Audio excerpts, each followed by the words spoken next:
How many times have you flaked on an event to which you were committed? Well, you may cringe thinking about it, but hey, we've all done it. So how do some of us pull off flaking with more grace than others? Here with advice on becoming a responsible flake is WSJ reporter Charlie Wells in London and Green Gorilla marketing director David Rush, who is described as a lovable flake. Wow, David, that is a really hard thing to pull off. So before we get to your secrets, I want to ask Charlie, are we facing an epidemic of flakiness? Is there any science to tell us how many times events are canceled or rescheduled?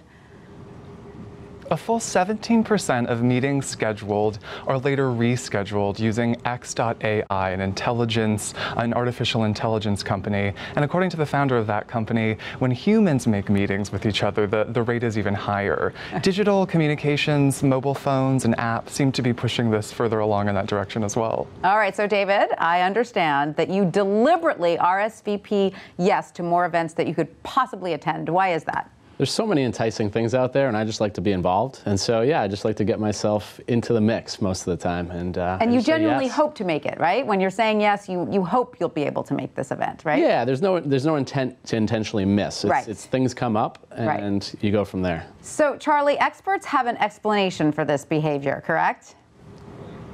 Right, there's a number of theories, but one that's really interesting is called construal level theory. And this essentially states that events seem great in the future. We think about them in very abstract terms, but as they grow closer, we start thinking about specifics. You know, that drink with a friend might seem great a month from now, but when it's tomorrow, you start realizing how much the drink is going to cost, how long it's going to take to get across town, and suddenly it looks less appealing. That makes perfect sense to me. I do that too. I genuinely want to do everything, but then life intervenes when I get closer. So, David, how do you back out while remaining, quote, lovable?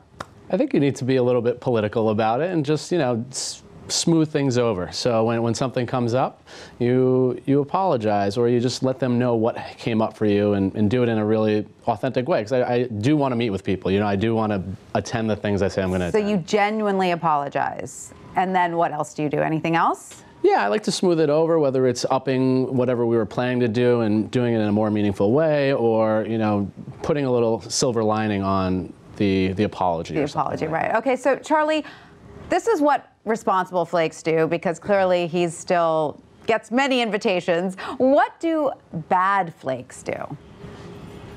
Bad flakes don't communicate, so they're the ones who wait until someone's already arrived at a gathering to text saying, I'm not going to be able to make it. They also don't take blame. They don't take responsibility. They try to find someone else, some other reason as to why they can't attend an event instead of telling the truth.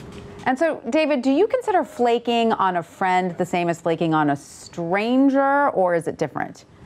I like to consider everybody in a similar playing field. Right. I certainly have ties to the people in your life, but at the same time, I look at everybody as I don't want a reputation of flakiness. It just happens, and then you move on. And Charlie, do you agree? Is flaking on a friend the same as flaking on a stranger?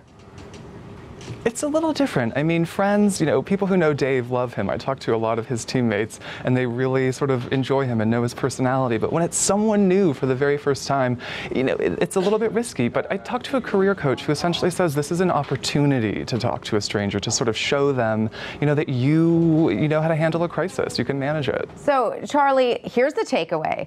What are the two pivotal moments where responsible flakes shine?